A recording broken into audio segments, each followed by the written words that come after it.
हमने sir petition file किया कि साहब हम लोग काम कर रहे हैं, पिछले 10-20 साल से हम लोग काम कर रहे हैं, ये हमारी सैलरी इन्होंने बंद कर दी है। कोर्ट ने एक इंटरिम ऑर्डर किया कि भाई ये लोग काम कर रहे हैं तो इनकी सैलरी का पेमेंट करो आप, इसमें कोई बोलने के लिए। लेकिन क्या करें सर, अनफॉर्चुनेटली इस बात के लिए भी हमको कोर्ट में आना पड़ा कि साहब ये सैलरी नहीं दे रहे, सैलरी का डायरेक्शन कर दें। कोर्ट ने कहा सैलरी दो। अब इन्होंने एक बड़ा विचित्र सा इन्होंने लिखा है सर, मैं इसलिए कह रहा हूँ ताकि ये तैयार होकर आ जाए उस बात पर।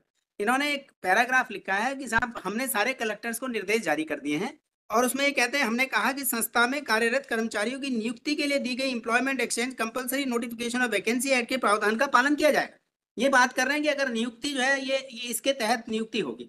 हम नियुक्ति की, हम तो 20 साल से काम करने वाले लोग हैं, सैलरी मांग रहे हैं, कहते हैं हम नियुक्ति के लिए हमने कलेक्टर को जारी कर दिया।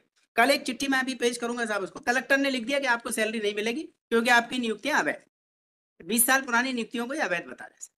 अब ये कौन सी बात है, 20-20 साल में आप कह रहे हो? सर हमारे पास जो स्कूल एजुकेशन विभाग है उसके पास ये पावर है नहीं। नियुक्तियां जिन्होंने करी है वही उनको बताएंगे कि सैलरी देना की। आप गलत कह रहे हैं, आप थोड़ा क्लियर कर लें। स्कूल एजुकेशन से आपका कुछ लेना देना नहीं है, ये ट्राइबल डिपार्टमेंट है। तो स्कूल एजुकेशन से आपका क्या लेना? जो कॉम्पिटेंट अथॉरिटी वो कलेक्टर है, इसलिए कलेक्टर ने ही सारे ऑर्डर किए। अच्छा, तो मतलब कलेक्टर नेक्स्ट वीक कर दे, आपको कंप्लेंट रिपोर्ट फाइल करनी है ना। ये कहते हैं साहब कलेक्टर कुछ कर दे, हम मजबूर हैं, हम क्या करें। मैं तो दंग हूं कि आप इतने साल बाद कह रहे हैं साहब नियुक्ति है, मतलब ठीक है सर। कौन है आपके करंट चाचा चौधरी, कौन है आपके? है कुछ तो रहते। कितने मुकदमे बढ़ाएंगे साहब, ये समझ में नहीं आता है। बड़ा कितने मुकदमे अभी सुप्रीम कोर्ट ने कहा सर कि हम, सुप्रीम कोर्ट ने एक मुकदमे में कहा स्टेट ऑफ एमपी के लिए कि हम आपके गट्स देखकर बड़े बड़े दंग हैं। किसने सलाह दी है? आपने